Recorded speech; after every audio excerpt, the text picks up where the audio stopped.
મિત્રો, સંધાનના આજના ઇતિહાસની ચર્ચા સભામાં આપ સર્વને હું આવકારું છું. મિત્રો, ઇતિહાસે સમયે સમયે અને યુગે યુગે પોતાનો અર્થ બદલ્યો છે, પોતાનું સ્વરૂપ બદલ્યું છે.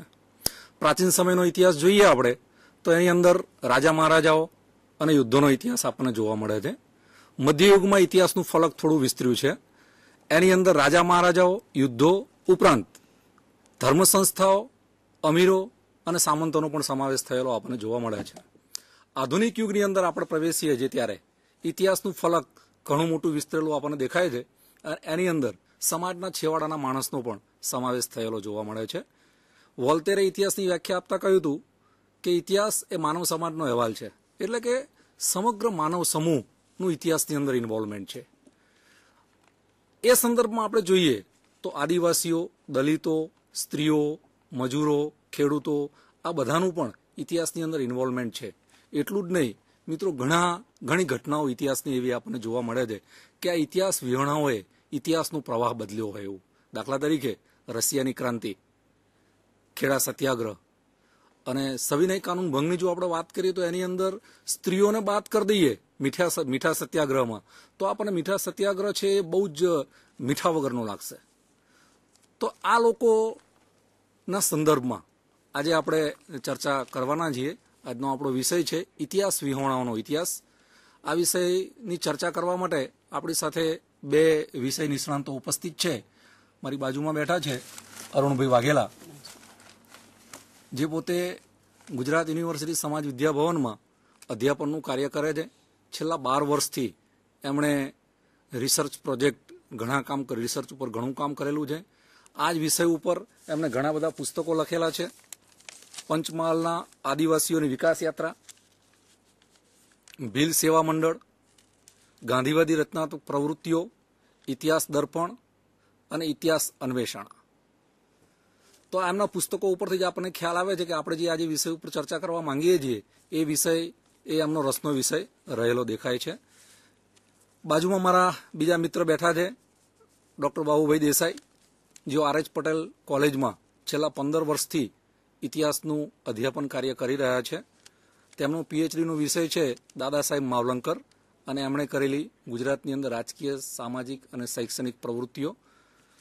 તો આ બંને મિત્રો પાસેથી આજે આપણે આજના આપણા વિષયના સંદર્ભમાં સમજવાનો અને જાણવાનો પ્રયાસ કરીશું. અરુણભાઈ, આપણા વિષયના સંદર્ભમાં હું આપને પહેલો પ્રશ્ન એવો પૂછું કે સબલ્ટન એટલે શું? સબલ્ટન મૂળ તો અંગ્રેજી ભાષાનો શબ્દ છે.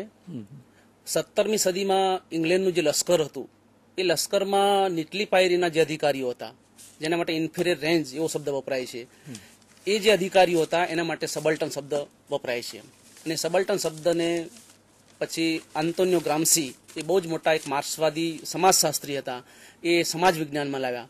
અને આન્ટોનિયો ગ્રામ્સીની જે સબલ્ટનની આખી વાત છે એ રણજીત ગુહા નામના એક ઇતિહાસકાર એ ઇતિહાસમાં લાવ્યા અને ત્યારથી સબલ્ટન શબ્દ એ પ્રચલિત બન્યો છે. બરાબર. સબલ્ટન ઇતિહાસ લેખન પદ્ધતિ એટલે શું? અગાઉ આપણે પરિચયમાં તમારી જે ભૂમિકા બાંધી એ ભૂમિકામાં તમે કહ્યું કે ઇતિહાસ જે છે એ સ્ટેટિક છે. એક સમયે જે ઘટનાઓ બની હોય છે, પ્રસંગો જે બન્યા હોય છે, એ પ્રસંગોમાં આપણે કશો બદલાવ કરી શકતા નથી. એમ પણ જે રીતે વર્તમાન બદલાય છે, સમય બદલાય છે, સંજોગો બદલાય છે, એ રીતે ઇતિહાસ તરફ જોવા માટેની આપણી જે દ્રષ્ટિ છે એ દ્રષ્ટિ બદલાય છે. એમ આપણે હમણે વોલ્ટેરની વાત કરી. વોલ્ટેરે લગભગ ફ્રાન્સ ક્રાંતિ પહેલા એમ કહ્યું કે મારે રાજા મહારાજાનો ઇતિહાસ નથી લખવો, મારે જે ઇતિહાસ લખવો છે તો માનવ સમાજનો ઇતિહાસ લખવો છે. તો આ માનવ એટલે કયો માનવ? એ માનવ એટલે માત્ર રાજા મહારાજા, માત્ર શ્રીમંતો, માત્ર ધનિકો કે માત્ર ધર્માચારીઓ? પણ એ સબલ્ટન જે છે એટલે સમાજના જે વંચિતો છે, જેમનો કોઈ ઇતિહાસ નથી, નીચેના આપણે ઇતિહાસને સામાન્ય રીતે ઉપરથી નીચે તરફ જોવા માટેનો પ્રયત્ન કરીએ છીએ. આ સબલ્ટનમાં ઇતિહાસને નીચેથી ઉપર તરફ જોવા માટેનો આખો પ્રયત્ન થાય છે. એટલે એ ઇતિહાસ લેખન પદ્ધતિ એક નવતર પદ્ધતિ છે.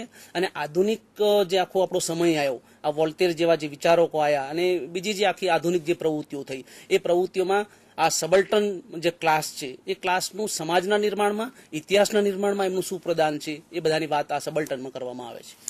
અરુણભાઈ, એક આશ્ચર્ય એ થાય છે કેમ આધુનિક સમયની અંદર જ આ જે ઇતિહાસ વિહોણાઓ છે એના ઉપર ઇતિહાસ લખવાનું અથવા તો એ લોકોનું ઇન્વોલ્વમેન્ટ છે એવો ખ્યાલ આવ્યો. પ્રાચીન સમય કે મધ્યયુગની અંદર આમના વિશે ઇતિહાસ લખાયો નથી, તો શું એવું કારણ હોઈ શકે કે એ સમયના જે ઇતિહાસકારો હતા એ દરબારી ઇતિહાસકારો હતા, કંઈક મેળવવા માટે, હોદ્દો મેળવવા કે ડરના કારણે કે એવા કોઈ કારણસર આ લોકો સુધી નહીં પહોંચી શક્યા હોય? બિલકુલ આપની વાત સાચી છે હસમુખભાઈ, કે પ્રાચીન સમય જે હતો આપણો રાજા મહારાજાનો સમય હતો, વચ્ચેનો જે સમય છે એના પર ધર્મનો આખો એક પ્રભાવ રહ્યો. અને આ જે સ્ત્રીઓ છે કે પછી આદિવાસીઓ છે કે દલિતો છે કે ખેત મજૂરો છે કે પછી ખેડૂતોની આપણે વાત કરીએ, એમના તરફ સમાજનો જે જોવા માટેનો દ્રષ્ટિકોણ જે હતો એ બહુ આશાસ્પદ અથવા તો માનવી દ્રષ્ટિકોણ નહોતો. એમ થોડા ઘણા કદાચ અપવાદો એમાં મળી શકે એમ, પણ અગાઉ જે આખું ઇતિહાસ લેખન જે થયેલું છે, આપણા જે યુરોપની વાત હોય કે પછી ભારતની વાત હોય, એમાં સમાજના જે વંચિતો છે એ વંચિતોને હંમેશા એક બાજુ રાખવા માટેનો પ્રયત્ન કરવામાં આવ્યો હતો.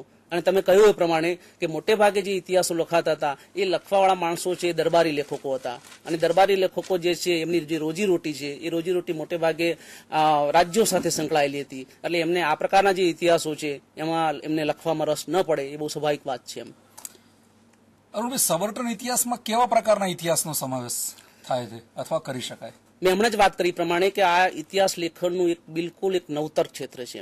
એનો જે ઇતિહાસ છે માત્ર 30 વર્ષ જૂનો ઇતિહાસ છે. સૌથી પહેલા એક રણજીત ગુહા નામના એક ભારતીય ઇતિહાસકાર, જે પેલા ઓસ્ટ્રેલિયાની કેનબરા યુનિવર્સિટીમાં પ્રોફેસર પણ હતા અને બહુ જ ઊંચા ગજાના એક સંશોધક હતા, એમણે આ સબલ્ટન નામની આખી ઇતિહાસ શાખા એ આપણા લેખન પદ્ધતિમાં શરૂ કરી. એમણે જ્યારે ઇતિહાસ આખો લખવા માટેની શરૂઆત કરી ત્યારે એની સામે એક જ વસ્તુ હતી કે આપણો જે સમાજ છે સમાજ માત્ર શહેરોનો નથી બનેલો, આપણો જે સમાજ છે માત્ર ભદ્ર વર્ગોનો નથી બનેલો, પણ સમાજમાં એવા ઘણા બધા સમૂહો છે કે એની આજ સુધીમાં આપણે ઇતિહાસમાં કશું વાત નથી કરી. એમ આપણે ઇતિહાસમાં કોની વાત કરીએ છીએ કે જેનું સમાજના નિર્માણમાં કંઈ પ્રદાન હોય અથવા તો રાષ્ટ્રના નિર્માણમાં કંઈ પ્રદાન હોય, એવી બધી આપણે વાતો કરીએ છીએ. તો એમાં સ્ત્રીઓ કે જે આપણા સમાજનું 50% અંગ છે. ગુજરાતના સંદર્ભમાં વાત કરીએ તો આદિવાસીઓ એ ગુજરાતના સમાજનું 14% અંગ છે, દલિતો તો ગુજરાતના સમાજનું 7% અંગ છે. એ જ રીતે ખેડૂતો છે, ખેત મજૂરો છે, આ બધાની જે વાતો છે એ આ સબલ્ટન ઇતિહાસ લેખન પદ્ધતિ અંતર્ગત કરવામાં આવે છે. અને એમનું બધાનું માનવું છે કે આ ઇતિહાસ આપણે જ્યાં સુધી બહાર ન લાવીએ ત્યાં સુધી એ ઇતિહાસ અધૂરો છે. અનુભવી, તમારી વાત બહુ સરસ છે. તમે હું પેલો યુરોપનો ઇતિહાસ ભણાવું છું તો એમાં એક વાત બહુ જ ઉડીને આંખે વળગી એવી છે કે ફર્સ્ટ વર્લ્ડ વોર થયું ત્યાં સુધી આ કહેવાતા વિકસેલા અથવા તો આધુનિક યુરોપે પણ સ્ત્રીઓની નોંધ નથી લીધી. ફર્સ્ટ વર્લ્ડ વોર પછી જે લોકોને ખ્યાલ આવ્યો કે ભાઈ સમાજ પરિવર્તનની અંદર કે સમાજ વિકાસની પ્રક્રિયાની અંદર સ્ત્રીઓનું પણ એક મોટું યોગદાન છે. અચ્છા અણુભાઈ, આ લેખન પદ્ધતિમાં સંશોધનના કયા ધોરણો અપનાવવા જોઈએ? હવે કોઈ પણ જે ઇતિહાસ લેખન પદ્ધતિ જ્યારે આવિષ્કાર પામતી હોય છે ત્યારે એની પોતાની એક આગવી લેખન પદ્ધતિ હોય છે અથવા એક મેથોડોલોજી હોય છે.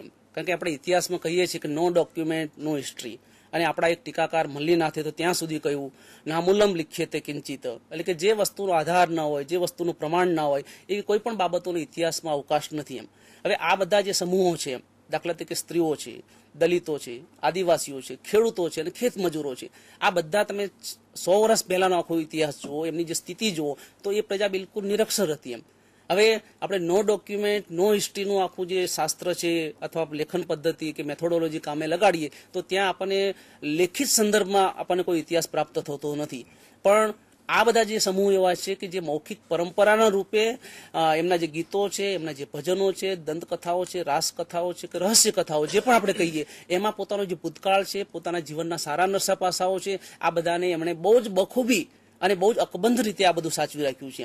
હવે આપણે સબલ્ટન ઇતિહાસ અથવા તો સ્ત્રીઓનો ઇતિહાસ લખતા હોઈએ ત્યારે સ્ત્રીઓને લગતા જે ગીતો છે, સ્ત્રીઓને લગતી જે દંતકથાઓ છે, આ બધી બાબતોને અંદર ન લઈએ ત્યાં સુધી એ ઇતિહાસ અધૂરો છે.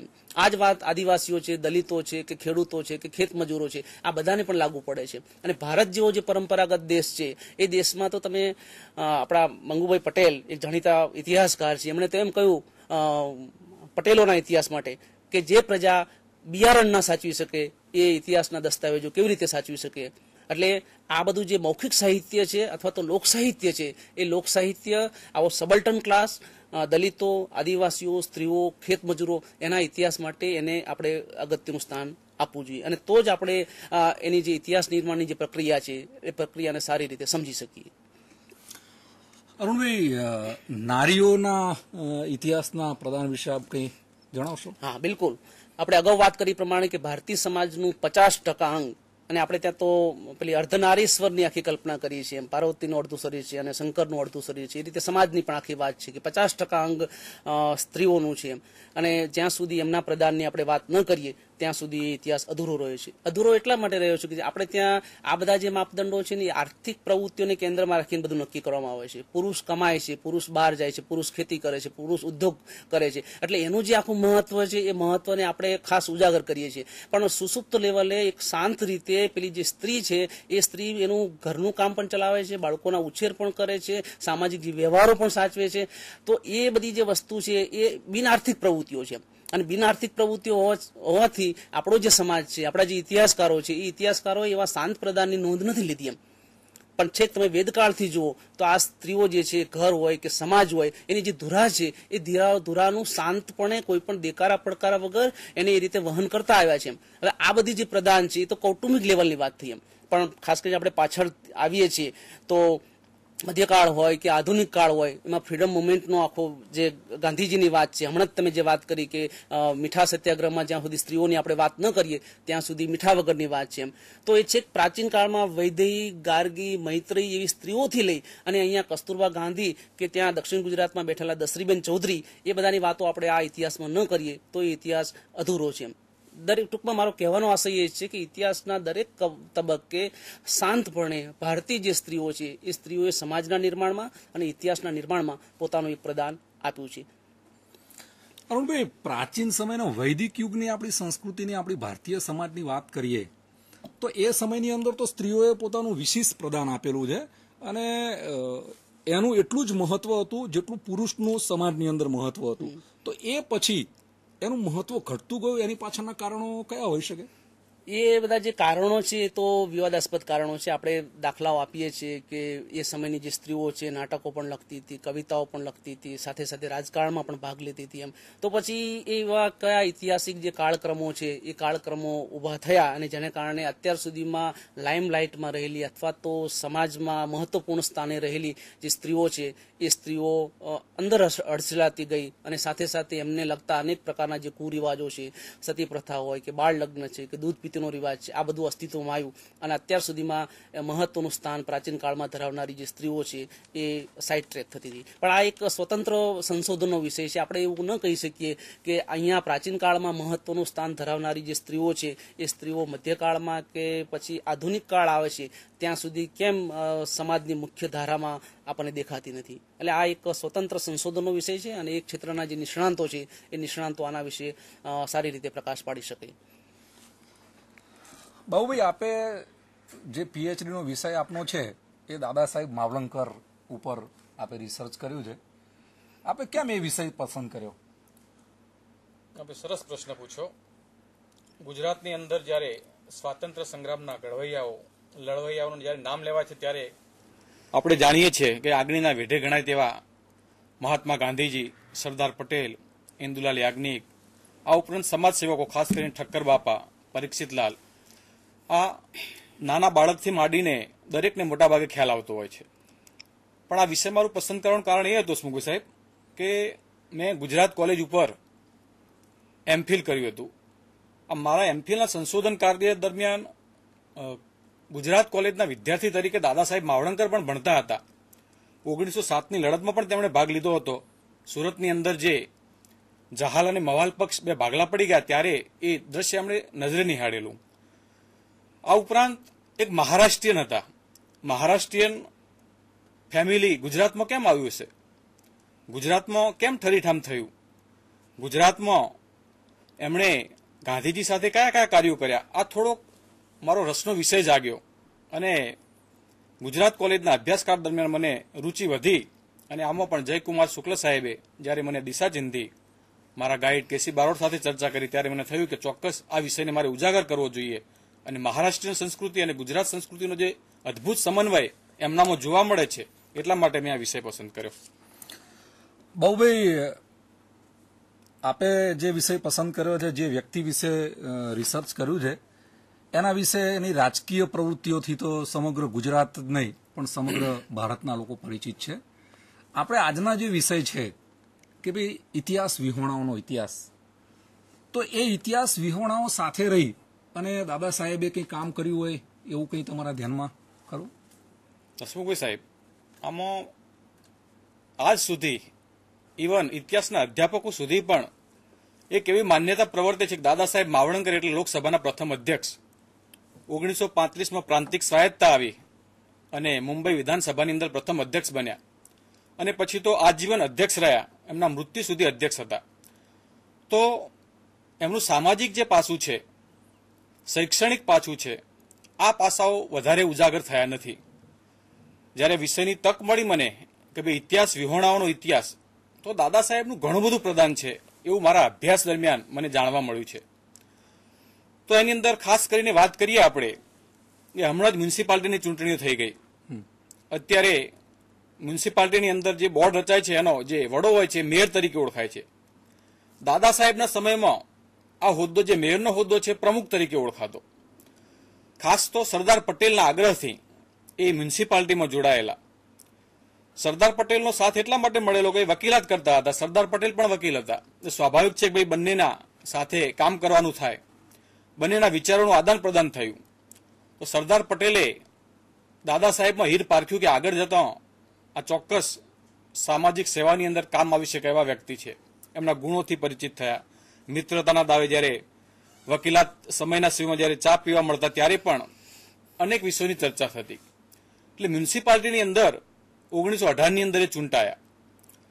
મ્યુનિસિપાલિટીની અંદર ચૂંટાયા પછી અત્યારે આપણે મોટાભાગે જો કોઈની ટીકા છતાં ચૂંટાયેલી જે બોડી હોય છે, હવે નવો કન્સેપ્ટ આવ્યો છે અત્યારની સરકારની અંદર કે ભાઈ લોકોના પ્રશ્નો લોકો સુધી પહોંચીને આપણે એનો ઉકેલ લાવવો જોઈએ.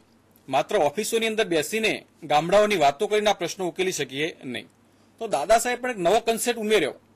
એમના કાઉન્સિલરો સાથે એ જુદા જુદા વિસ્તારોની મુલાકાતે જતા. આપણે જાણીએ છીએ કે ભાઈ ઇતિહાસ વિહોણાનો ઇતિહાસ, એમાં ખાસ કરીને આપણો જે વિષય છે દલિતો છે, આદિવાસીઓ છે, સ્ત્રીઓ છે, ખેત મજૂરો છે, સ્ત્રીઓ છે. તો આ દરેકે દરેક જે કચડાયેલા વર્ગના લોકો છે એમની સાચી સેવા કરવી હોય તો સ્થળ તપાસ કરવી પડે અને આ સ્થળ તપાસ માટે એમણે પ્રયોગ કર્યો.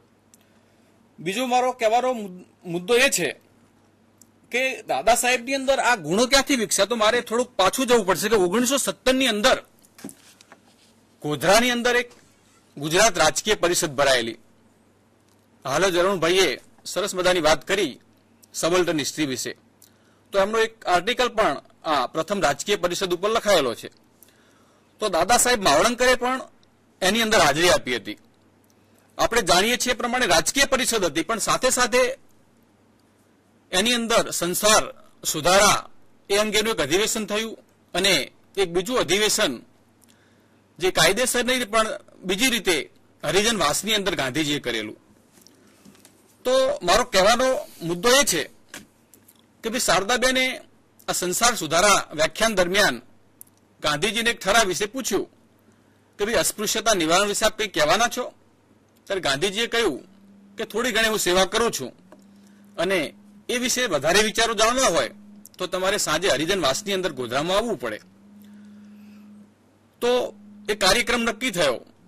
તો સાંજે આપણે જાણીએ છીએ કે એ સમયનું જે વાતાવરણ હતું સવર્ણો અને ખાસ કરીને પછાત વર્ગના લોકો પ્રત્યે એમ નાક ચડાવી દે એ લોકો સવર્ણો, એમને સ્પર્શ ના કરે, તો ઘણા બધા પ્રતિબંધો હતા. આવા વાતાવરણની અંદર ગાંધીજીએ હિંમત કરી એ કાબિલે દાદ હતી. તો મારો ખ્યાલ એવો છે કે માવળંકર સાહેબે પણ આ બધું દ્રશ્ય જોયેલું અને એમને પણ થયું કે મારે પણ ચોક્કસ હરિજન ઉદ્ધારની પ્રવૃત્તિ કરવી જોઈએ, દલિતો માટે કંઈક કરવું જોઈએ અને એમાંથી પ્રેરણા મળી. હવે આ તક એમને મ્યુનિસિપાલિટીમાં જ્યારે પ્રમુખ થયા ત્યારે ચોક્કસ મળી. મ્યુનિસિપાલિટીમાં પ્રમુખ થયા પછી એમણે પોતાના કાઉન્સિલર સાથે અમદાવાદના જુદા જુદા વિસ્તારોની અંદર ગાંધીજી એક ક્ષેત્ર કાર્ય કર્યું હતું હરિજન વાસમાં જવાનું. એમાંથી પ્રેરણા લઈને એમણે મ્યુનિસિપાલિટીના જુદા જુદા વિસ્તારોમાં એમણે જવાનું નક્કી કર્યું. તો સૌ પ્રથમ પોતાના કાઉન્સિલર સાથે ગાડીમાં નીકળે છે. ચોમાસાની ઋતુ હોય છે, ધોધમાર વરસાદ પડતો હોય છે અને રસ્તા ઉપર એક બેન પસાર થાય છે. આ દ્રશ્ય જોઈ એમણે ગાડી ઉભી રાખી. તો એ જે બેન હતા હરિજન બેન હતા અને એમના પેટ પરથી લાગતું હતું કે સગર્ભા હતા. એમના માથે લોખંડનો ટોપલો હતો, ટોપલો ખુલ્લો હતો. સ્વાભાવિક છે બે વરસાદ પડે એટલે જે મેલું હતું ટોપલાની અંદર એ મેલાની અંદર વરસાદનું પાણી ભરાતો ટોપલો ધીમે ધીમે ઉભરાતો હતો અને એ જે ગંદી ચીજ વસ્તુ હતી, જે મેલું હતું, એ ધીમે ધીમે બેનના મોઢા ઉપર અને છેક ઇવન પેટ ઉપરથી નીતરતું હતું. અને આ દ્રશ્ય જોઈને એ અવાક થઈ ગયા કે શું આપણે એ દેશમાં રહીએ છીએ કે જ્યાં હરિજનોની આવી સ્થિતિ છે, બહેનોને આવું કામ કરવું પડે છે અને એના માટે પૂરતા સાધનો પણ નથી. આ દ્રશ્ય અમને હચમચાવી ગયું. આપણને સુસંસ્કૃત કહેવાનો કોઈ અધિકાર નથી જ્યાં સુધી આ લોકોની સેવા ન કરી શકે ત્યાં સુધી. એટલે ઇવન તાત્કાલિક મ્યુનિસિપાલિટીમાં આવે છે અને તરત જ એમણે ઓર્ડર આપી દીધો કે ભાઈ જે મેલું પાડવાના ટોપલા ખુલ્લા છે એના જગ્યાએ બંધ ટોપલા બનાવવા જોઈએ અને 10,000 રૂપિયાની તાત્કાલિક રકમ ફાળવી. તો આ મારા મતે એક બહુ મહત્વનો મુદ્દો હતો. એ સિવાય આપણે જોઈએ છે કે ગામડાઓની અંદર તો એ સમય વાતાવરણ કેટલું છે, અત્યારે પણ ક્યાંક છૂટક બનાવવા આપણે છાપાઓની અંદર વાંચતા હોઈએ છીએ. તો ગામડાઓની અંદર આજે પણ કેટલાક રૂઢિચુસ્ત ગામોની અંદર પીવાના પાણીનો પ્રશ્ન છે. તો આપણે 1918 ની વાત કરી રહ્યા છીએ, 1920 ની વાત કરી રહ્યા છીએ. તો ત્યારે પણ ચોક્કસ આ પાણીનો પ્રશ્ન હતો. તો મ્યુનિસિપાલિટીની અંદર સરદાર પટેલના નેતૃત્વ નીચે પાણીના નળ તો આવી ગયા હતા, પણ કેટલાક વિસ્તારોની અંદર સવર્ણો હિન્દુઓ હોય, મુસ્લિમો હોય અને બાજુના કેટલાક હરિજનોના મહોલ્લાઓ હોય. તો હરિજનોના મહોલ્લાની અંદર પાણી ભરવાનો પ્રશ્ન ઉભો થાય ત્યારે લાઈન લાગે. સૌ પહેલા હિન્દુ ભરે, પછી મુસલમાન ભરે અને પછી હરિજનોનો વારો હતો. તો તારીખે ધ્યાન દોર્યું દાદા સાહેબ કે પાણીની વ્યવસ્થા તો છે, પણ પાણી ભરવાનો વારો આ લોકોને કઈ રીતે આવશે? જરા તમે તાપસ્ય જોશો તો વધારે ખ્યાલ આવશે. ફરી આપણે ગોધરા પર જઈએ કે ફિલ્ડ કાર્ય વગર સાચી વસ્તુ સાબિત થઈ શકે. દાદા સાહેબ સ્થળ ઉપર જાય છે અને ત્યાં જઈને જોયું તો દ્રશ્ય પણ એમને ખૂબ જ હૃદયદ્રાવક લાગ્યું. ત્યાં જઈ હરિજન મોહલ્લામાં ગયા. ઘણા બધા લોકો ભેગા થઈ ગયા કે ભાઈ હોદ્દેદાર આવ્યા છે, પ્રમુખ આવ્યા છે. સ્વાભાવિક છે કે ભાઈ લોકોને આવે કંઈક પ્રશ્નો આપણા થશે. પછી નાના બાળકો હરિજનોના ત્યાં ઉભા હતા. તો તેને પૂછ્યું વાલીઓને બાળકો પણ નવડાવતા કેમ નથી? કેટલીક સ્ત્રીઓ જવાબ આપ્યો, સાહેબ શું નવડાવવાની વાત કરો છો? અમારે તો પીવાના પાણીનો પણ પ્રશ્ન છે. સામે જે દેખાય છે મુસ્લિમો, એ મુસ્લિમો ત્યારે પાણી ભરી રહેશે, પછી હિન્દુ સવર્ણ આવશે અને હિન્દુ સવર્ણ પાણી ભરી રહેશે, પછી અમારો વારો આવશે. ભૂલે ચૂકે પણ અમે ત્યાં પહોંચી જઈએ તો કેટલી બધી ગાળો ખાવી પડે છે. તો આ દ્રશ્ય અમને બહુ કરુણાજનક લાગ્યું અને થયું કે કોંગ્રેસનું ત્યારે અસ્પૃશ્યતા નિવારણ કાર્યક્રમ છે ત્યારે મ્યુનિસિપાલિટીના હોદ્દા સ્તરે જ્યારે બેઠો છું ત્યારે મારે ચોક્કસ આ દિશાનું કામ કરવું જોઈએ. એ પછી મ્યુનિસિપાલિટી ઓફિસમાં જઈ અને તાત્કાલિક હરિજન મહોલ્લાનું સર્વેક્ષણ કરાવ્યું. 30 મહોલ્લાઓની અંદર એમના માટે જુદા નળની વ્યવસ્થા કરાવી. ત્યાં જે લોકો હતા એમને પણ સમજાવ્યા કે ભાઈ આવા ભેદભાવથી આપણે દૂર રહેવું જોઈએ અને મનુષ્ય જયારે જન્મ સમાન આપે છે ત્યારે આવા ભેદભાવ રાખવા જોઈએ નહીં. તો આ વસ્તુ પણ મારી દ્રષ્ટિએ ખૂબ મહત્વની હતી. આ વસ્તુની નોંધ ઓછી લેવાય છે. આમ છતાં મેં દસ્તાવેજી પુસ્તક આપ્યું છે અમદાવાદ મ્યુનિસિપાલિટીનો રાષ્ટ્રીય ચળવળનો ફાળો. આ પુસ્તકના અભ્યાસ કરીએ તો આવા ઘણા બધા ઉદાહરણ આપણને એમાંથી મળી રહે છે. ખૂબ સરસ ભાવભાઈ, બહુ જ વિસ્તારપૂર્વક આપણે અમને અને અમારા દર્શકોને દાદા સાહેબે કરેલી પ્રવૃત્તિઓ વિશે, ખાસ કરીને દલિતોની એમને અનુકંપા હતી એમના પ્રત્યે, એ અમને તમે બતાવી છે. અરુણભાઈ, દલિતો અને સ્ત્રીઓના સંદર્ભમાં આપણે થોડી વાત કરી. હવે આવો જે ઇતિહાસ વિહોણો વર્ગ એટલે આદિવાસીઓનો વર્ગ, આદિવાસીઓ ઉપર આપણે ઘણું કામ કરેલું છે, એના વિશે આપણે એમને કઈ કહેશું? વાસુભાઈ, ગુજરાતના જે આદિવાસીઓ છે અથવા તો ભારતના જે આદિવાસીઓ છે, એક થિયરી એવા પણ પ્રકારની છે કે એ પ્રજા એ ભારતની મૂળ પ્રજા છે. ભારતની જે મૂળ પ્રજા છે અથવા તો સૌથી જૂની જે પ્રજા છે એ પ્રજાનું ઇતિહાસના નિર્માણમાં અથવા તો ઇતિહાસના સર્જનમાં પોતાનું પ્રદાન ન હોય તો જ નવાઈ ગણાય છે. ઘણા બધા લેખકોએ, સંશોધકોએ આના વિશે પુષ્કળ પ્રમાણમાં કામ કર્યું છે અને એ બધાના આધારે આપણને આ આદિવાસી ઇતિહાસ વિશેની જાણકારી મળે છે. ખાસ કરીને ઉમાશંકર જોશીનું અત્યારે શતાબ્દી વર્ષ ચાલે છે, જન્મ શતાબ્દી વર્ષ, ત્યારે એનો પણ ઉલ્લેખ કરવો પડે.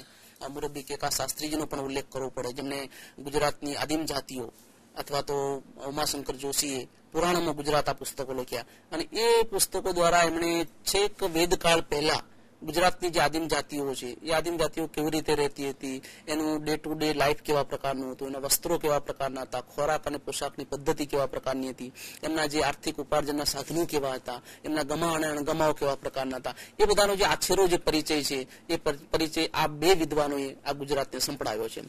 એ પછી પાછળના સમયમાં આપણે જેમ જેમ આવતા જઈએ છીએ તેમ તેમ સમાજના નિર્માણમાં અને ઇતિહાસના સર્જનમાં આદિવાસીઓની જે ભાગીદારી છે એ ભાગીદારી વધતી જાય છે.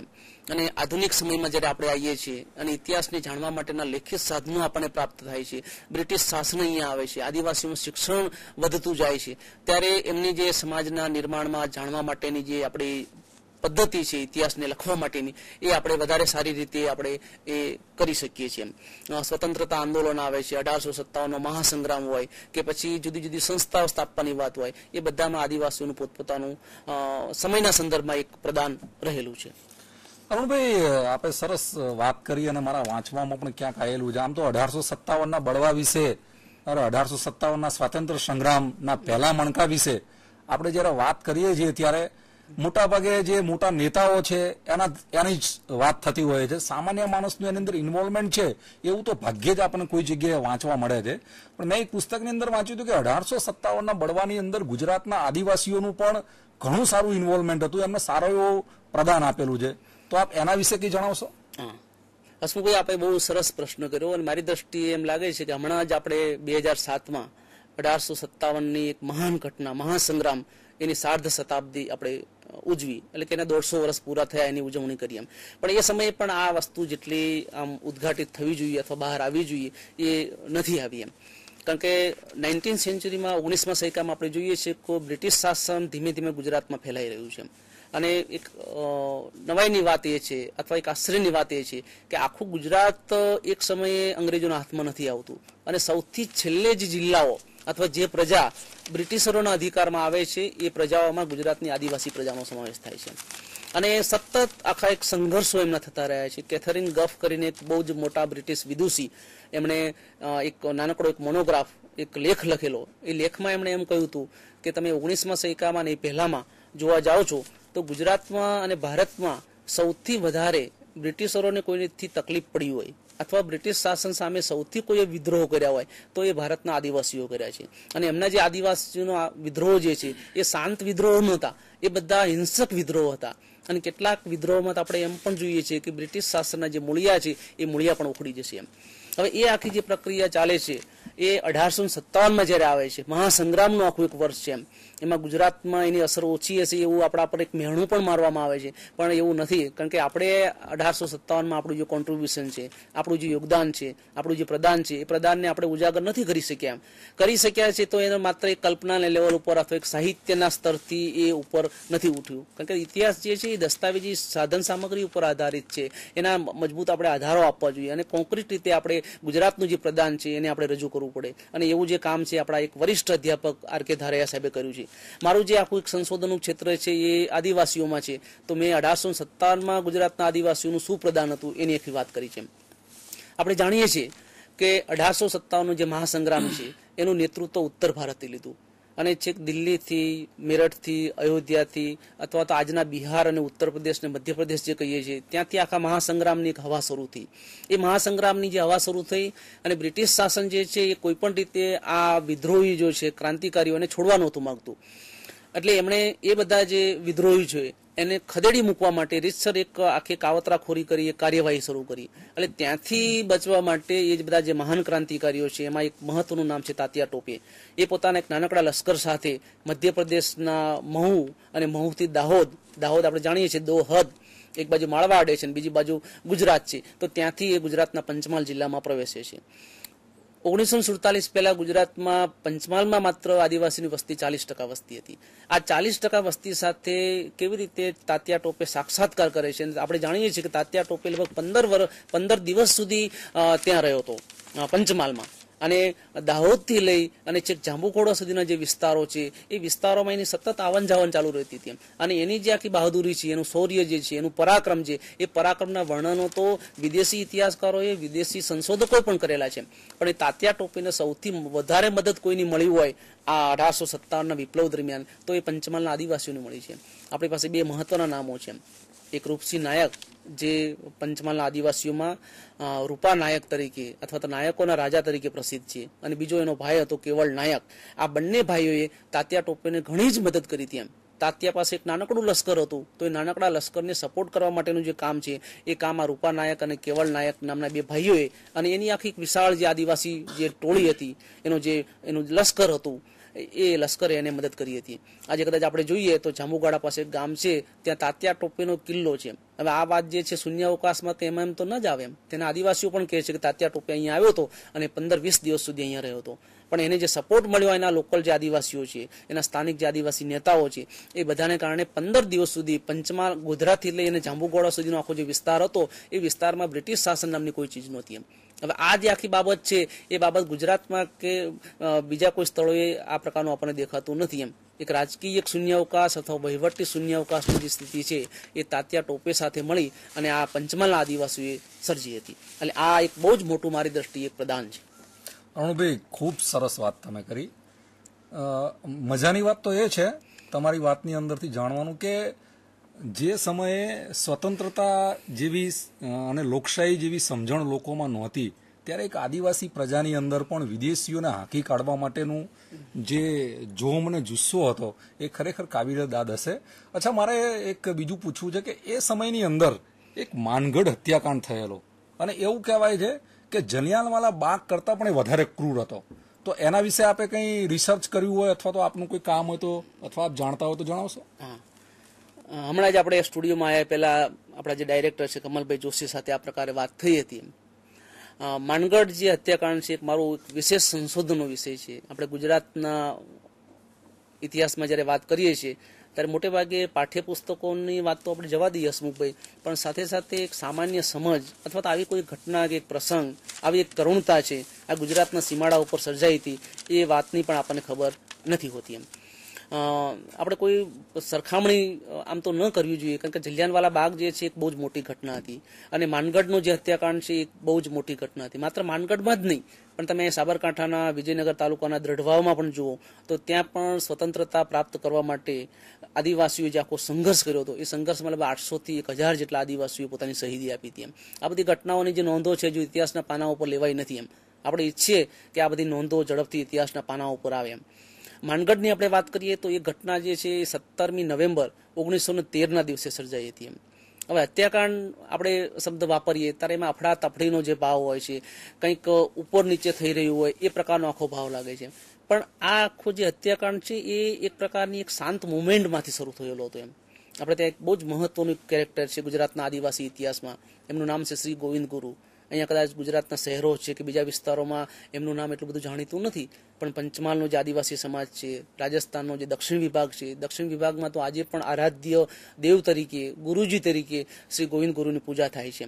એમણે લગભગ 1899 વર્ષમાં જ્યારે 56નો દુષ્કાળ પડ્યો ત્યારે એમણે પંચમહાલના ભીલો છે, આદિવાસીઓ છે, એમને ખોરાક પૂરો પાડ્યો, એમને કપડાં આપ્યા, એમના પ્રત્યે સહાનુભૂતિ કરી, અને એ પ્રજા જે જમાનામાં જે રીતે જીવી રહી હતી, એમની પાસે શિષ્ટાચારના કોઈ ઊંચા ધોરણો નહોતા, ત્યારે એક મુવમેન્ટ એમણે શરૂ કરી હતી. એના માટે એક સંપ સભા નામની સંસ્થા પણ શરૂ કરી હતી, એક ભગત મુવમેન્ટ નામની એક પ્રવૃત્તિ પણ શરૂ કરી હતી. એ ભગત મુવમેન્ટ ઉપરથી ભગત આદિવાસીઓ નામનો પંચમહાલમાં આદિવાસીઓનો એક વિશેષ વર્ગ છે.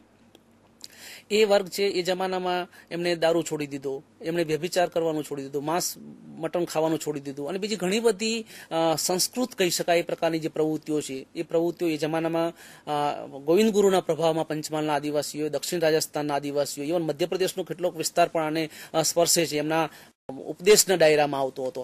તો ત્યાં આ બધી એમણે પ્રવૃત્તિઓ કરી. હવે આ બધી જે બાબતો હતી એ માત્ર આબકારી એટલે કે દારૂની આવકમાંથી પોતાનું વહીવટી તંત્ર ચલાવવાવાળા જે દેશી રજવાડાઓ હતા અને દારૂની આવકને એક મહત્વનું અંગ સમજનારા, એક મહત્વનું પાસું સમજનારા બ્રિટિશરોને આ બધી વસ્તુ માફક આવે એવું નહોતું. એમ કારણ કે ઠક્કર બાપાનું એક પ્રસિદ્ધ વિધાન છે કે બ્રિટિશ શાસનમાં જેટલી શાળાઓ નહોતી એના કરતાં દારૂની દુકાનો વધારે હતી. એમ સરકારને દારૂની દુકાનોમાં એનો ઠેકો આપવામાં વધારે રસ હતો, પણ સ્કૂલ શરૂ કરવામાં રસ નહોતો. એમ હવે આ બધી જે પ્રવૃત્તિઓ છે દારૂબંધીની, એ ગોવિંદ ગુરુ અને એના જેવા જે સમાજ સુધારકો હતા એના પ્રભાવને કારણે આ બધી પ્રવૃત્તિઓ શરૂ થઈ અને એને કારણે દેશી રજવાડાઓ અને બ્રિટિશ સરકારને દારૂની જે આવક થતી હતી, એના જે કરવેરા પ્રાપ્ત થતા હતા, એમાં બહુ જ મોટી એમને ખોટ આવી એમ, અને આ ખોટ એમને કોઈ સહન કરી શકે એમ નહોતું એમ. હવે એને પરિણામે શું થયું કે તત્કાલીન દેશી રજવાડા હોય કે બ્રિટિશ શાસન હોય, એમણે આ ચળવળ જે છે એની સુધારાની જે પ્રવૃત્તિઓ છે આ સમજવાની બહુ જરૂર છે. માનગઢ હત્યાકાંડ કે શૂન્ય અવકાશમાં કે કોઈ વિચારધારા વગર નહોતો થયો એમ. રાતોરાત એ લોકો કંઈ તીરકામટા લઈને કે બંદૂકો લઈને એકબીજા ઉપર ચડી નહોતા બેઠા એમ, પણ એની પાછળની આખી જે વિચારધારા છે એ વિચારધારાને સમજવાની જરૂર છે એમ. તો એ આખું દારૂબંધી માટેનું જે વાતાવરણ તૈયાર થયું હતું એ વાતાવરણ ન થાય, આ જે પ્રજા સદીઓથી જે પછાત રહી છે એ પ્રજા વધારે ને વધારે પછાત કેમ રહે, એ સમકાલીન જે બ્રિટિશ શાસન છે કે એના જે દેશી રજવાડા હોય એના મનસુબાઓ હતા એમ. એટલે આ બધાથી કંટાળી જઈ અને ગોવિંદ ગુરુ એક બહુ જ મોટું એક આદિવાસી ઇતિહાસનું કેરેક્ટર છે, એમણે ભીલરાજની યોજના છે એ 1913ના વર્ષે કરી હતી એમ. આ માટે એમણે આજુબાજુના જે વિસ્તારો છે, ખાસ કરીને મધ્યપ્રદેશ છે, રાજસ્થાન છે, ગોવિંદ ગુરુ પોતે રાજસ્થાનના હતા, અને ગુજરાતમાં એક આદિવાસીઓની પ્રવૃત્તિની એક વિશેષતા એ છે એમ કે આપણે ત્યાં પેલી કહેવત એક સંભળાય છે એમ કે મહેંદી તો વાવી માળવે અને એનો રંગ ગયો ગુજરાત, કે પ્રવૃત્તિનું બીજ ક્યાંક રોપાય છે પણ એની જે વિકાસ યાત્રા છે બીજા કંઈક જગ્યાએ દેખાય છે એમ. તો આ ગુજરાતની આ બધી જે પ્રવૃત્તિઓ છે એ મોટેભાગે રાજસ્થાનમાં કે મધ્યપ્રદેશમાં કે પછી મહારાષ્ટ્રમાં શરૂ થઈ છે, પણ એનું સર્વોચ્ચ જે સ્વરૂપ છે એ ગુજરાતમાં દેખાયું છે. આ દઢવા વાળી આપણે હમણાં જે વાત કરી એ મોતીલાલ તેજાવત પણ મૂળ તો રાજસ્થાનના હતા, પણ એની પ્રવૃત્તિનું જે ચરમબિંદુ છે આપણને ગુજરાતના સાબરકાંઠામાં દેખાય છે. ગોવિંદ ગુરુ પણ મૂળ તો બેઝિકલી એ રાજસ્થાનના હતા, પણ એની પ્રવૃત્તિનું ચરમબિંદુ જે છે એ અહીંયા ગુજરાતમાં માનગઢ ખાતે દેખાય છે. એટલે મૂળ મુદ્દા પર આપણે આવીએ કે આ દેશી રજવાડા હોય કે બ્રિટિશ શાસન હોય, એમના જે અત્યાચારો છે, એમના અન્યાય છે, એનાથી ડરી જઈને, એનાથી ગભરાઈ જઈને, ટૂંકમાં ત્રાસી જઈને આ ગોવિંદ ગુરુએ એક ભીલરાજની યોજના કરી હતી. ભીલરાજ એટલે કે સર્ધન જે એરિયા છે, મધ્યપ્રદેશ છે, રાજસ્થાન છે, ગુજરાત છે, એ બધાને ભેગા કરી અને એક આદિવાસીઓનું આખું એક રજવાડું ઊભું કરવું એમ, અને પોતે એના રાજા તરીકે પ્રસ્થાપિત થાય એમ. હવે આ જે આખી વસ્તુ છે એ બહુ બ્રિટિશ શાસન માટે ચેલેન્જ હતી એમ, કારણ કે એ લોકો કાયદો અને વ્યવસ્થાની સ્થિતિ જાળવવી જ જોઈએ એવો એક બહુ જ મોટો આગ્રહ રાખતા હતા એમ. એટલે કાયદો અને વ્યવસ્થાના નામે પછી તમે જે અત્યાચારો કરો, જે અન્યાય કરો, જે નરસંહારો કરો, એ બધું ચલાવી લેવાનું અને એ બધાને રૂપાળું નામ આપવાનું કાયદો અને વ્યવસ્થાની સાચવણીનું એમ. એટલે કાયદો અને વ્યવસ્થાની સાચવણીની ભાગરૂપે એમણે એક લશ્કરી કાર્યવાહી આખી શરૂ થઈ. આપણે અગાઉ પણ વાત કરી પ્રમાણે કે માનગઢ જે ગુજરાતના સંતરામપુરથી આજે એક બોર્ડરનો ડિસ્પ્યુટ ચાલે છે કે રાજસ્થાન માનગઢ કોનું, ગુજરાતનું, રાજસ્થાનનું કે મધ્યપ્રદેશનું, આપણે એ બધા વિવાદમાં પડતા નથી એમ, પણ ત્યાં 1913ના નવેમ્બર મહિનામાં લગભગ 1 લાખ જેટલા આદિવાસીઓ ત્યાં ભેગા થયા હતા. આજે પણ તમે પંચમહાલના આદિવાસીને જઈને પૂછો તો ગોવિંદ ગુરુ એક એવું ચમત્કારિક વ્યક્તિત્વ હતું એમ. એના ચહેરા પર એવા પ્રકારનું તેજ હતું કે એ તેજમાં પ્રભાવમાં કોઈ માણસ, કોઈ આદિવાસી ન આવે તો જ નવાઈ હતી એમ. એટલે એના એક કહેણ ઉપર, એના એક આમંત્રણ ઉપર 1 લાખ જેટલા આદિવાસીઓ ત્યાં ભેગા થયા હતા એમ. અને એ બધા ભીલરાજની સ્થાપના કરવા માટે આવ્યા હતા. શાંતિથી પોતાની વાત એ લોકો રજૂ કરતા હતા. એ જ સમયે બ્રિટિશ શાસન છે, અહીંનું સુંથ અથવા સંતરામપુરનું જે લશ્કર છે, પેલી બાજુ કુશળગઢ છે, વાંસવાડા છે, અને એ બધા જે રજવાડાઓ છે એની એક વિશાળ જે ફોજ છે. એટલે ટૂંકમાં કીડી ઉપર કટક દોડાવવા જેવી આખી વાત હતી એમ. અને ચારે બાજુ મશીન ગનો મૂકી દેવામાં આવી, ગોળીબારો કરવામાં આવ્યા, અને એમાં સંખ્યાબંધ જે આદિવાસીઓ છે, એક અંદાજ અમારો એવા પ્રકારનો છે કે લગભગ 800 થી 1000 જેટલા આદિવાસીઓ આ માનગઢના હત્યાકાંડમાં શહીદ થયા હતા એમ. એની સામે તમે બ્રિટિશ જે સરકાર છે એમણે આનું એક પરિણામ રજૂ કર્યું છે એમ કે માનગઢનું શું પરિણામ આવ્યું. તો મેં એના રેકોર્ડ્સ, એના જે દસ્તાવેજો જોયા છે, તો એમાં એવું લખવામાં આવ્યું છે કે માત્ર 25 આદિવાસીઓમાં મર્યા હતા એમ. હવે આજની તમે માનગઢની ભૂગોળ જુઓ અને માનગઢની ભૂગોળ જોતા તમને ખ્યાલ આવે કે આ મશીન ગનનો પ્રહાર થાય અથવા નાસભાગ જે થાય એમાં હજારોની સંખ્યામાં માણસો તો નીચે ઊંડી ખાઈમાં પડી જાય, કારણ કે એ ખાઈ જે છે એ 250 થી 300 મીટર ઊંડી છે. અને ત્યાં એવું છે કે જંગલી પ્રાણીઓ છે, હિંસક પ્રાણીઓ છે, તે મૃતદેહને ખાઈ જાય તમને ખબર પણ ના પડે એમ.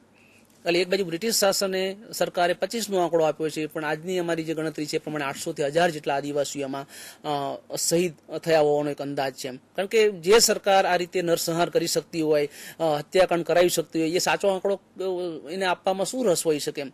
અને બ્રિટિશ દસ્તાવેજોમાંથી આપણે આ સાચો આંકડો ન શોધી શકીએ એમ. એટલે આજની માનગઢની ભૂગોળ જોવી પડે, તત્કાલીન આખા સંજોગો જોવા પડે, અને એ લગભગ 800 થી 1000 જેટલા આદિવાસીઓ ત્યાં શહીદી વહોરી હતી. એટલે આ માનગઢનો જે ઇતિહાસ છે આપણે સરખામણી નથી કરતા, પણ કદાચ ભારતના બ્રિટિશ કાળ દરમિયાન જે સૌથી મોટા જે નરસંહારો થયા એ નરસંહાર પૈકીનો એક આ એ છે એમ.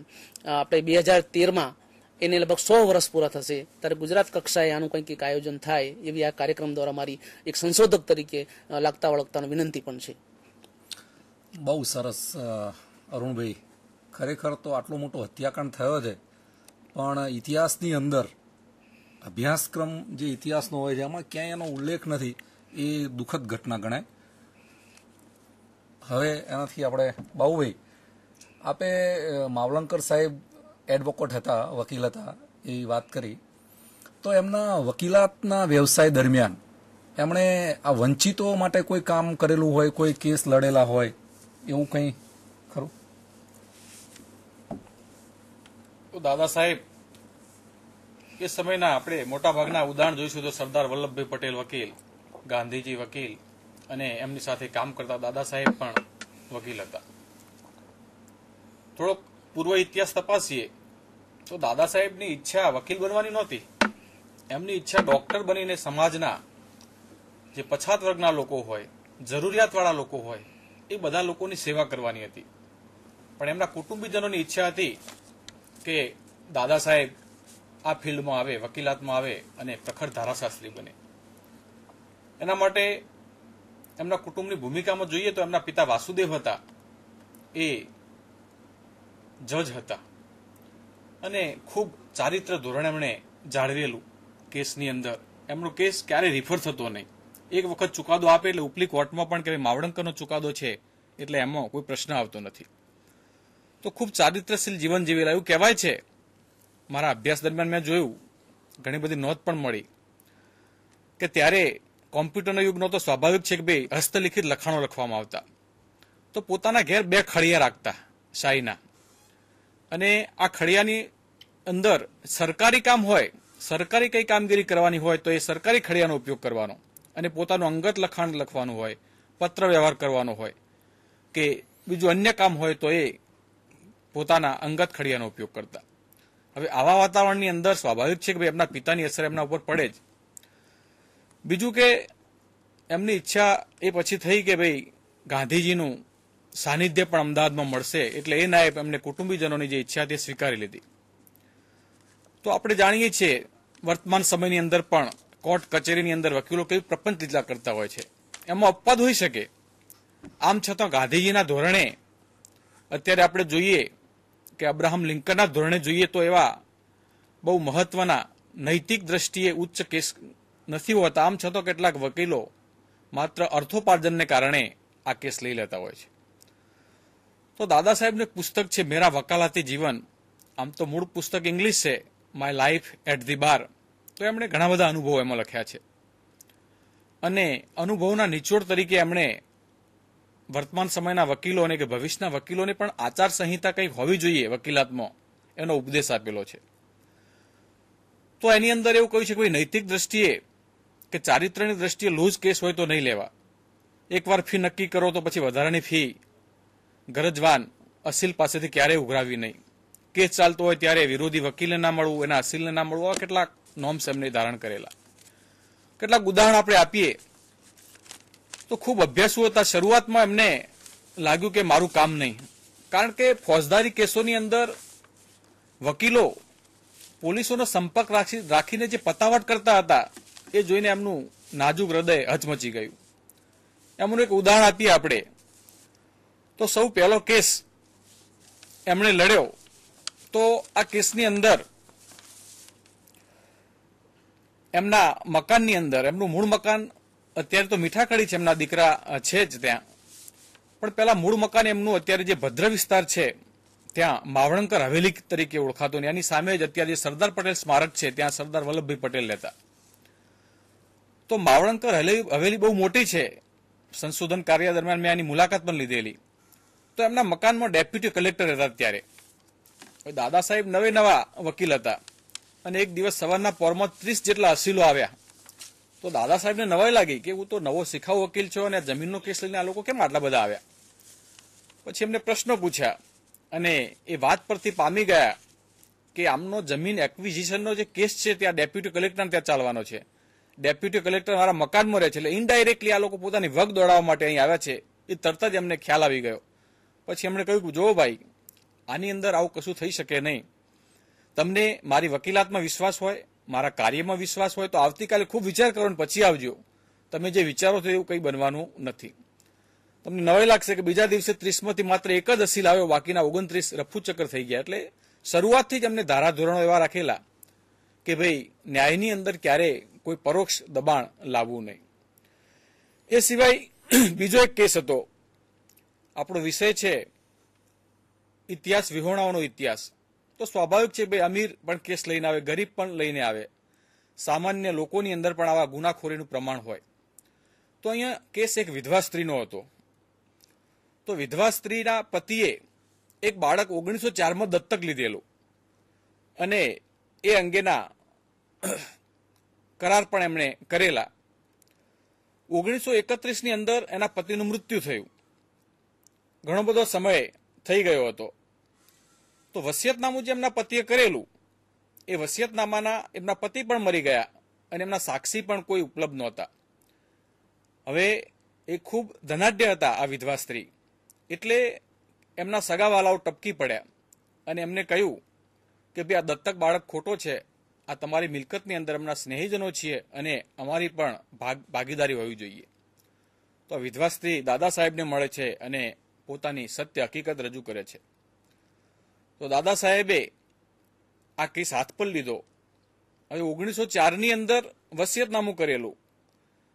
એ વસિયતનામાના અક્ષરો જે હતા એ અક્ષરો સાથે જે એના પતિ મૃત્યુ પામ્યા વિધવા સ્ત્રીના, એના અક્ષરો મિલાવવા માટે એમને લગભગ 200 કાગળોનો અભ્યાસ કરેલો અને 200 કાગળોના અભ્યાસ કર્યા પછી જ આ એમની સહી છે અને એમના અક્ષરો પુરવાર થયા અને આ રીતે એમના સ્વજનો જે ખોટો દાવો કર્યો હતો એ દૂર કરી નાખ્યો. તો આ વસ્તુ એમણે પોતાના વકીલાત જીવન દરમિયાન જોયું. એમને ફોજદારી કેસોમાં બહુ ખરાબ અનુભવ થયેલો. એક મિલની અંદર આપણે જાણીએ છીએ કે ત્યારે અમદાવાદની અંદર પુષ્કળ મિલો હતી. તો બે મિલ કામદારોના જૂથો વચ્ચે ઝઘડો થયો. એક જૂથનો કેસ દાદા સાહેબને મળ્યો અને બીજો જૂથનો કેસ પ્રતિસ્પર્ધી વકીલને મળ્યો. એ ખૂબ મોટું ટોળું હતું. કેસનું કોઈ સમાધાન શક્ય બનતું નહોતું. એટલે પ્રતિસ્પર્ધી વકીલે રજૂઆત કરી દાદા સાહેબને કે ભાઈ આનું સોલ્યુશન આપણે લાવવું હોય તો આપણે એવી રજૂઆત કરીએ કે બે મોટા ટોળા નહોતા પણ 5 કરતાં ઓછા વ્યક્તિઓ હતા અને આવો ઝઘડો થયેલો. તો દાદા સાહેબને નવાઈ લાગી કે આપણે આવું ખોટું કઈ રીતે શીખવી શકીએ જામીન કે 5 કરતાં ઓછા વ્યક્તિઓ હતા, ટોળું મોટું હતું, એ કે તમે મારા ઉપર છોડી દો. દાદા સાહેબ નવા હતા એટલે ક્ષુભ થઈ ગયા કે આ વસ્તુ ખોટી છે.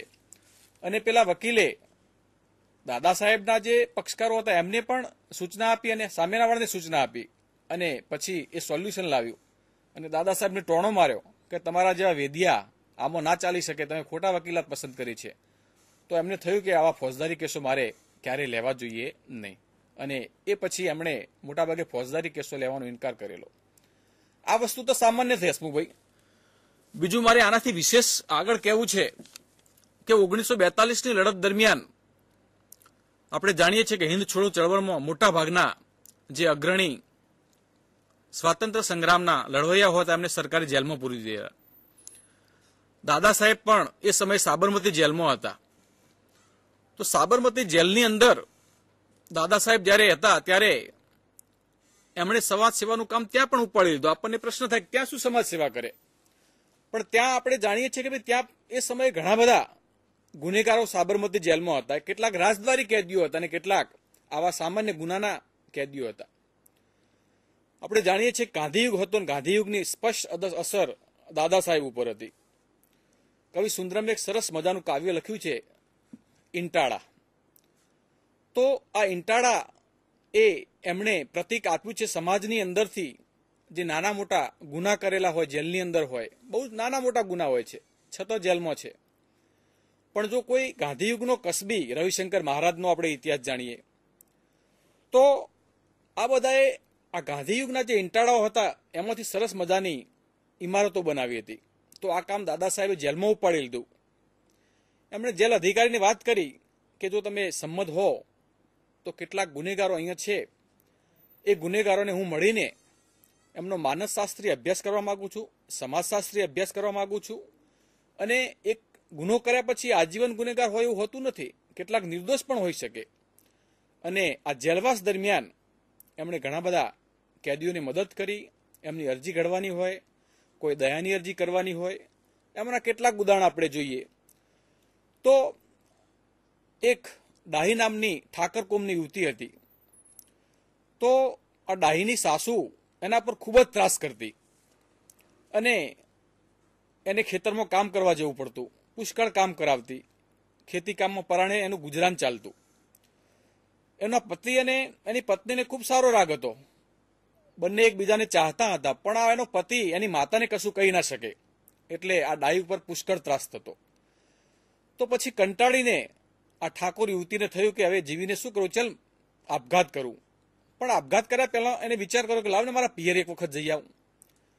તો પિયરની વાટ પકડી રસ્તામાં જ એનો ભાઈ સામો મળ્યો. એને વાત કરી કે બેન કેમ અત્યારે, કે મારી સાસુ ત્રાસ કરે છે, મારા પતિ કંઈ કહી શકતા નથી, રોજ રોજ ખેતરમાં કામ કરવા જવું પડે છે, કામ કરવાનો પ્રશ્ન નથી, આમ છતાં ઘરમાં શાંતિ નથી. તો એના ભાઈએ સમજાવ્યું કે ભાઈ આ રીતે રિસાઈને તું આવી વસ્તુ ખોટી છે, તારે રિસાઈને આવવું જોઈએ નહીં, તારા પતિ સંમત હોય, તારી સાસુ સંમત હોય તો જ તું આવી શકે. એને આઘાત લાગ્યો કે મારી માં નથી આજે, એના કારણે આ ભાઈ મને તિરસ્કાર કરે છે. તો એને જીવવાના અરમાનો બધા પૂરા થઈ ગયા અને વચ્ચે કૂવો આવ્યો.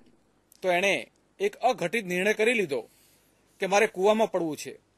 કૂવામાં પડી કમ ભાગે એના બાળકો 2 મરી ગયા, એ જીવતી રહી ગઈ, જેલમાં આવી અને દાદા સાહેબને મળી. તો એને સજા ફાંસીની થવાની હતી, ચુકાદો પણ આવી ગયો. દાદા સાહેબે કહ્યું જે સ્પષ્ટ હોય એ તારે રજૂઆત કરવાની અને એમાં તારે તારા પતિને પક્ષી તરીકે અને એના પતિએ સ્પષ્ટ વસ્તુ કહેવાની ભાઈ ખરેખર શું સ્થિતિ હતી. અને સ્વાભાવિક છે ભાઈ દાદા સાહેબની પ્રેરણાથી, મદદથી એ સ્ત્રીને માત્ર 4 વર્ષની સજા થઈ અને આ જે પ્રશ્ન આવ્યો હતો હલ થઈ ગયો. તો આવા ઘણા બધા ઉદાહરણ છે, પણ સમયના અભાવે આપણે એ ઉદાહરણ રજૂ કરી શકતા નથી. અરુણભાઈ, આપણા જે આજનો વિષય હતો ઇતિહાસ વિહોણાઓનો ઇતિહાસ, તો ગુજરાતની અંદર ને ભારતની અંદર આ સંદર્ભમાં કોઈ લેખકોએ રિસર્ચ કર્યું હોય અથવા તો લેખકોએ લેખો લખ્યા હોય એવું તમારા? હા, હસમુખભાઈ, ઘણું એવું ધ્યાનમાં છે કે જેવા લેખકો અને ઇતિહાસકારોએ આ મુદ્દા ઉપર પોતાનું સંશોધન કર્યું છે. ગુજરાત કક્ષાએ જોવા જઈએ તો એક ડેવિડ હાર્ડીમેન, વોરિકશાયર યુનિવર્સિટી ઇંગ્લેન્ડમાં ઇતિહાસ ભણાવતા એક અધ્યાપક છે. એણે આના પર બહુ જ મોટું કામ કર્યું છે. પણ આપણે ત્યાં શું થાય છે કે મોટે ભાગે બહારના લોકો કામ કરીને આવે છે તો એના પર આપણે એક એસ્ટાબ્લિશમેન્ટ કરી દઈએ છીએ કે ભાઈ આ આપણા ગુજરાતમાં અથવા ભારતમાં ટ્રાઇબલ હિસ્ટ્રીનો અથવા તો બીજા કોઈ ક્ષેત્રનો આ ફાઉન્ડર છે. પણ મારી દ્રષ્ટિએ ગુજરાતમાં અને ભારતમાં સૌથી પહેલા કોઈએ આદિવાસી ઇતિહાસ ઉપર કામ કર્યું હોય તો એ કુમાર સંજય સિંહ નામના એક કલેક્ટર હતા. કલેક્ટર હતા, સનદી અધિકારી હતા, એટલે ઇતિહાસકારોએ એના કામની બહુ નોંધ ન લીધી એમ. પણ એક બહુ મહત્વની વાત છે ને આજના બધા લોકોએ પણ એ સમજવા જેવું છે કે એક જિલ્લાનું કલેક્ટર એક ગામડામાં એક ફિલ્ડમાં જાય અને ફિલ્ડમાં બેઠા બેઠા એ જ્યારે પોતાના મિત્રો સાથે કે પોતાના ગામજનો સાથે વાત કરે છે ત્યારે એને દૂરથી એક અવાજ આવતો, એક ગીત સંભળાતું દેખાય એમ. અને એ ગીતમાં એને જિજ્ઞાસા જાગે એમ કે આ ગીત કોણ ગાઈ રહ્યું છે એમ. અને એને ખબર પડે કે આ લોકો તો બિરસાના ગીત ગાય છે એમ. અને પછી એમને જિજ્ઞાસા જાગે છે એમ કે આ બિરસા કોણ છે એમ. અને કુમાર સંજય સિંહ પછી ત્યાં જાય છે, ફિલ્ડ વર્ક કરે છે અને પોતાની નોકરીમાંથી 2 વર્ષની રજા લઈ અને એક સરસ મજાનું પુસ્તક તૈયાર કરે છે. એ પુસ્તકનું નામ છે Birsa Munda and his movement. એ પછી આ ડેવિડ હાર્ડીમેન એવા બધા ઇતિહાસકારો, સબલ્ટન ઇતિહાસના બધા જે માસ્ટરો છે એ લોકો પણ આ ક્ષેત્રમાં કામ કરે છે. પણ એમના પ્રારંભિક જે અનુભવો છે એ બહુ સારા નહોતા એમ.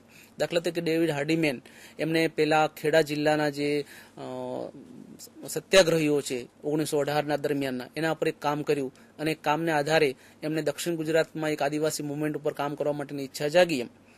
અને સુરતની સેન્ટર ફોર સોશિયલ સ્ટડીઝ એ નામની એક આંતરરાષ્ટ્રીય ખ્યાતિ પ્રાપ્ત સંસ્થા એમાં જાય છે અને કહે છે કે મારે આ પ્રકારનો એક ઇતિહાસ લખવો છે એમ. તેના જે દિગ્ગજ ઇતિહાસકારો કે સમાજશાસ્ત્રીઓ એના માટે એક નકારાત્મક વલણ અપનાવ્યું એમ કે આ પ્રકારના ઇતિહાસ લેખનની કોઈ પણ શક્યતા અથવા પોસિબિલિટી છે નહીં એમ. પણ આ ઇતિહાસકારે એ બધાને સાઇડ ટ્રેક કરી અને એક બાજુ મૂકી અને લગાડ 2 થી 3 વર્ષ સુધીની મહેનત કરી અને આજે ગુજરાતના આદિવાસી ઇતિહાસમાં એક નમૂનારૂપ કહી શકાય એ પ્રકારનું Devi movement and Adivasi assertion in western India એ નામનું પુસ્તક લખ્યું, જેનું શાંતિભાઈ મેરાઈ વેરામાં પ્રોફેસર હતા, એમણે દેવી આંદોલન નામથી એનું આ કામ કર્યું છે. આપણા મકરંદ મહેતા સાહેબ છે, એમણે પણ નાના પાયા ઉપર કેટલાક લેખો એ ગુજરાતના આદિવાસીઓ ઉપર લખ્યા છે. વિકે વશિષ્ઠ એક બહુ જ મોટું નામ છે, અજમેરમાં પોતે પ્રોફેસર હતા. એને હમણાં મેં જે ગોવિંદ ગુરુ અને ભગત મુવમેન્ટની વાત કરી એના વિશે એક પુસ્તક એમણે લખ્યું છે. એ ઉપરાંત અત્યારે છેલ્લા કેટલાક 15-20 વર્ષથી પરિસ્થિતિ એ છે એમ કે ઇતિહાસકારોને અને સમાજશાસ્ત્રીઓને પણ આવા સબલ્ટન ક્લાસના જે ઇતિહાસો છે, એમના જે સંશોધનો છે છે એમાં રસ પડે છે. મેં પણ પોતે ગોધરામાં 12-13 વર્ષ સુધી ઇતિહાસનું અધ્યાપન કર્યું. એક આદિવાસી જિલ્લામાં હું ભણાવતો હતો, એટલે એક નૈતિક ફરજના ભાગરૂપે કેટલુંક નાનકડું મેં કામ કર્યું હતું. 3-4 પુસ્તકો જે આપણા ડિસ્પ્લે ઉપર અમને દેખાડવામાં આવ્યા, કેટલાક લેખો પણ લખ્યા. પણ આ બધી જે વસ્તુ છે એ કોઈ આપણે પેલાના ભાગરૂપે ન ગણવી જોઈએ. એમ આ કોઈ કર્મશીલતા નથી, આ કોઈ એક્ટિવિઝમ નથી. એમ પણ ઇતિહાસ દ્વારા આપણે શું કરીએ છીએ કે એક જે સમાજ છે એ સૃષ્ટિના એની જે ઉત્પત્તિ છે ત્યારથી લઈને અત્યાર સુધીમાં એ સમાજ ને આપણે સમજવા માટેનું યોગ્ય પરિપ્રેક્ષમાં એના ઇતિહાસના નિર્માણને, એની જે સામાજિક પ્રક્રિયાઓ છે, કાંતર પ્રક્રિયાઓ છે, એને સમજવા માટેનો આપણે ઇતિહાસ દ્વારા એક પ્રયત્ન કરીએ છીએ. એટલે ટૂંકમાં હમણાં છેલ્લા 10-15 વર્ષથી ભારત કક્ષાએ આ પ્રકારના ઇતિહાસો માટે એક આશાસ્પદ પરિસ્થિતિ છે. સમયનો અભાવ છે મિત્રો. આ વિષય ઉપર તો ઘણી બધી ચર્ચા થઈ શકે એમ છે. માત્ર જે ઇતિહાસ વિહોણાઓ છે એ લોકો પોતાનો ઇતિહાસ રચે તો છે જ, પણ લખે પણ છે. અરુણભાઈના મિત્ર આનંદભાઈ આદિવાસી લોક નામનું સામાયિક ચલાવે છે, આદિલોક નામનું, અને એની અંદર આદિવાસીઓની જે વિકાસ છે એની પણ વાતો છે, એ લોકોના જે પ્રશ્નો છે એની પણ વાતો છે. એટલે એ રીતે આ બધા જ જે વંચિતો છે એ કદાચ એવું કહેતા હશે कि कुछ बात है कि हस्ती मिटती नहीं हमारी, कुछ बात है कि हस्ती मिटती नहीं हमारी, सदियों रहा दुश्मन दौरे जहां हमारा. તો આપણે બંને મિત્રોનો અત્રે ખૂબ ખૂબ આભાર માનીએ છીએ, અને ફરી પાછા અમને ક્યારેક બાયસેગની આ સંધાન કાર્યક્રમમાં તમારા બંનેનો લાભ મળે તો એ માટે અમને